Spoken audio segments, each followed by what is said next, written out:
Sampel berikutnya instrumen dan prosedurnya harus Anda ikuti. Tadi saya katakan disiplin. Dulu tolong setiap minggu kerjain. Itu namanya paper. Dikerjain di akhir semua mabok. Dan itu semua tugas. Aduh, stressful. Oke ya, itu namanya get. Oke, fine. Ya. Gila lulus, Pak kenapa saya nggak lulus? Lah, ini gimana ceritanya? Saya udah kasih tahu dari sejak awal. Sama kayak tadi pertanyaan nanti di yaumil akhir. Ya, kenapa Anda tidak bertakwa? Ada pohon, Pak. Tuhan, kenapa? Tuhan gak ngingetin saya kata gitu kan? Kata Rasul ini, kata Rasul. Rasul begitu akan dicabut nyawanya, Rasul komplain ke malaikat, kenapa Anda tidak pernah saya kasih tanda-tanda kematian?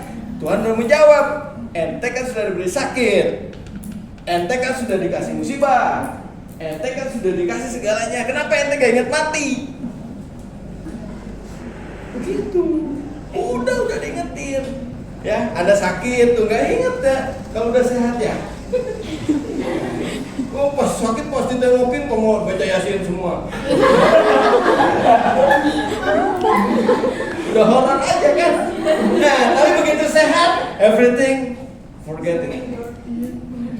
Iya tuh gini. Jadi kalau nggak nurut ke prosedur, instrumennya nggak jelas, maka tadi pasti meleset. Please kalau Anda ketemu lagi saya di semester besoknya tagihannya sama.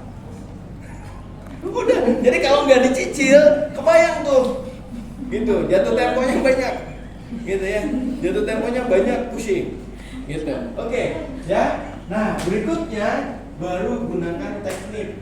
Kenapa harus pakai teknik? Supaya Anda tepat sasaran. Kalau nggak pakai teknik gimana caranya? Kemarin ya, ini sudah saya kasih ilmunya, cara ngitung bangku kosong. Kalau sekarang tuh bangku kosongnya ada berapa?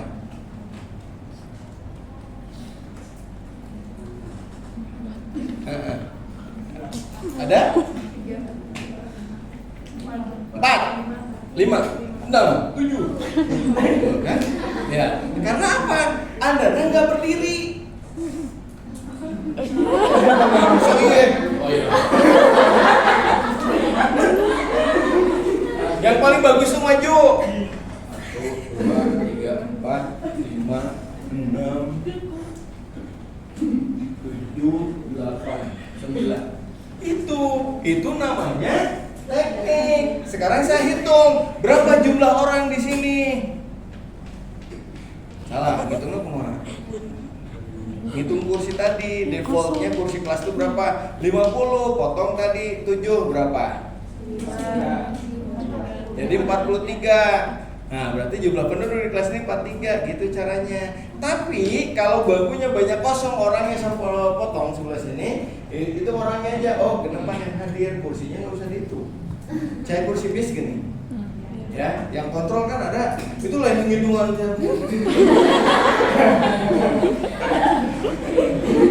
Tinggal supirnya nanya, berapa yang kosong? 3. Oke.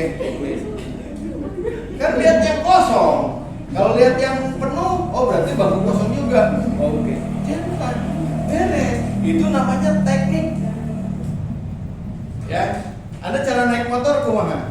Gini apa gini? Apa aja loh?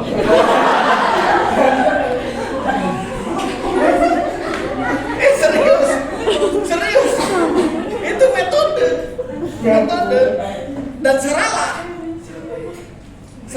Karena apa? Nyetar Honda Beat di standar 2 disela. Seumur hidup. Sareri. Kenapa? Nggak mungkin. Karena Honda sudah ngeset bahwa standar 2 yang menang disela, misalkan. Atau ada standar satunya. Itu udah sisi safety-nya.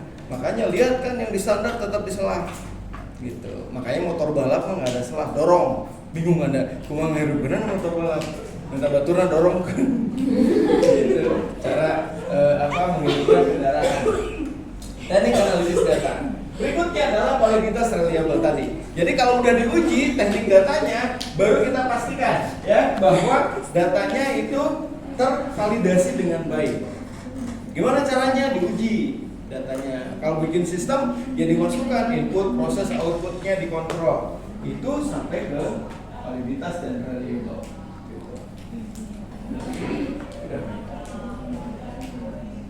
Nah, ini contoh saja ya. Kalau eksperimen ya, misalkan tadi bandingkan hasilnya, kemudian kalau data wawancara observasi dokumen. Nah, ini case tadi sama eksperimen beda. Ya, jadi kalau di atas itu ada eksperimen dan pengendaliannya. Seperti apa? Kalau diuji hasilnya apa? Diuji hasilnya apa? Diuji hasilnya apa? Itu eksperimen ya. Anda udah berapa puluh kali nyeplok telur? Mana yang paling berhasil di keberapa ceplok telur Anda? Yang paling Anda rasakan sukses itu di suhu berapa dan minyaknya berapa banyak? Mili. Kan selama ini nggak metodologis kan? Nyalain kompor, masukin minyak, gitu. Atau kayak bikin jus ya? Bikin jus, kurang airan. Oh, encer teuing buahan. Airnya sabaskom. Ya karena nggak pakai metode. Coba kalau Anda suhunya sekian, kebayang dong Indomie itu bisa ngecek 3 menit matang itu dari mana? Ya iya dong, dari eksperimen lah. Si perusahaan tuh cek udah ini yang 1 menit, 2 menit, 3 menit. Terus Anda kan 3 menit tapi dari nol. Aduh, atahkan. Ya kan temaca teh gitu tah. Orang 3 menit. Mesti waktu ini 3 menit can asa. Gas kene. Oh ya mikir. Jadi baca pasal hijina air mendidih gitu kan. Oh ya. Gitu. Itu yang simple. Anda kapan sok baca itu? Ada yang baca serius nggak? Pernah? Nggak ada yang kual-kual. Tahu-tahu atah kan. Gitu. Nah, itu salah satu Anda nggak punya sistematis. Ya, kemudian sayur, telur segala macam gitu. Padahal selama ini Anda beli Indomie tertipu. Lihat covernya, apa isinya? Mie, telur, ayam, sayur kan? Dibuka mie, kadang nggak ada bumbunya. Pasti pernah dapat ya? Pasti pernah dapat. Coba, itu udah hasil penelitian, ya, bahwa Anda pernah makan Indomie no bumbuan. Jadi saya kudu meuli cuanki, ya.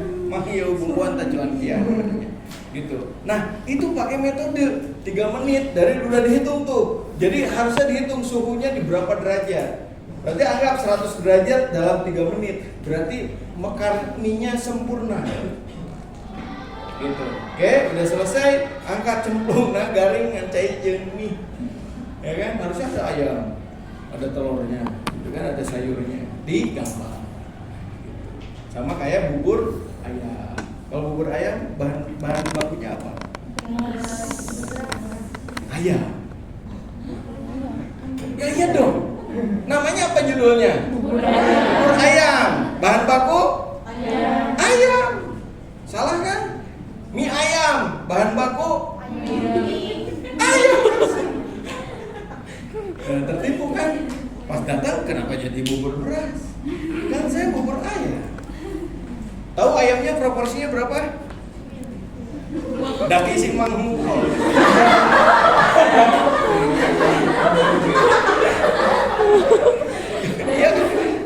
Ya kan? Peruluk deh. Udah gitu lu diserut deh kan. Oh diparut bakal ayam jeung daki pahili.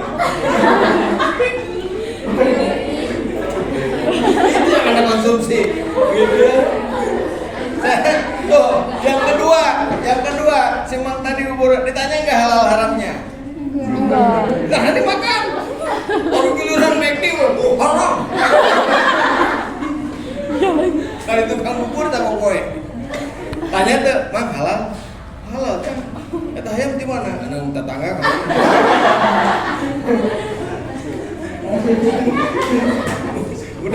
Udah gitu giliran gede tuh belum halal cenah. Eta gorengan halal.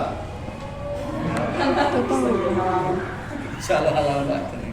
Nah, itu yang kita nggak objektif, gitu ya. Bubur ayam, efeknya bubur beras, ya mie ayam, tapi kudewa ya. Jadi yang disebutkan itu berarti bahan bakunya itu. Kenapa dia tidak nyebut bubur beras? Karena penting benar. Makanya yang benar mah hanya bubur kacang hijau. Gak percaya. Ayo tuh bubur kacang hijau bahan lain kacang hijau. Gak mungkin. Ya, oke. Itu ya, intermezzonya begitu. Ya, oke. Nah, berikutnya perhatikan. Pertimbangan memilih desain. Tadi ya, tadi saya kembali lagi ke rumah. Oh, saya ada rumah tipe 21, 34, 75 sampai 100. Nah, itu berarti sesuai dengan kebutuhan. Harus selesai rumusannya, kemudian sumber dayanya, waktu, biaya, akses data. Kemudian berikutnya kemampuan Anda semua. Berikutnya adalah pertimbangan etis. Ya, kalau ada hal-hal yang mengandung syarat tinggalin, mengandung politis tinggalin. Gitu, karena peneliti harus netral, objektif, reliable. Dah, that's all. Gitu ya, meneliti itu mengasihkan. Ya, penelitian sehari-hari aja. Anda dari kamar, toilet, itu bisa-bisa ngasih idenya apa gitu ya. Kan selama ini Anda nggak pernah ngukur ya. Coba dari perjalanan Anda ke kamar mandi itu berapa langkah? Kali berapa lama kos di situ? Nah, gitu kan. Apalagi kamar mandi lu pojok gitu kan, di luar Anda lari, dihitung energi kalori habis berapa. Nah, itu penelitian. Gitu. Nah, ini kan naik tangga nih. Satu semester lumayan bisa kali. Tolong hitungin anak tangga. Ada berapa anak tangga kita? Nanti hitung berapa kalori kita turun, berapa kalori kita naik. Itu penelitian. Bagusnya tuh miring naiknya apa lurus gitu. Nah, itu penelitian. Gitu. Ya, jangan semua kalau tutup mata semua, nggak ada menarik diteliti. Serius. Coba saya neliti di sini coba ya. Di sini ada, ini rata-rata suku Sunda ya? Sunda ya? Nah, coba yang rata-rata suku Sunda bandingkan dengan yang suku Sumatera misalkan. Nah, dari mukanya segala macamnya gitu. Nah, itu penelitian. Gitu ya. Jadi banyak hal yang bisa kita lakukan. Jadi penelitian ini akan menyenangkan dengan catatan tadi Anda paham alur proses dan cara pengerjaannya. Gitu. Oke. Ya. Oke. Nah, kurang lebih hari ini ringkasannya begini, ya. Desain penelitian kerangka menjawab masalah. Jenisnya boleh kuantitatif, kualitatif, atau mixed method. Komponennya masalah, tujuan, sampel, instrumen, analisis. Pemilihannya relevansi, sumber daya, etika. Ya, jadi ada keterbatasan. Pak, sekelompok tadi berapa orang? 6. Berarti 6 orang sumber dayanya memadai. Kemudian pertimbangan relevansinya, oh kita jurusannya IP. Oh berarti ke perpus. Oh boleh ke sistem informasinya. Oh boleh ke yang lain. Boleh, saya nggak pernah batasin. Kalau Anda mau di luar konteks. Kemudian pertimbangkan etikanya. Mungkin nggak Anda neliti psikologis? Nggak cocok ya? Jangan. Cukup Anda di sistem informasinya, ruang lingkupnya mau di perpustakaan boleh, mau di taman bacaan, mau di publikasi segala macam boleh.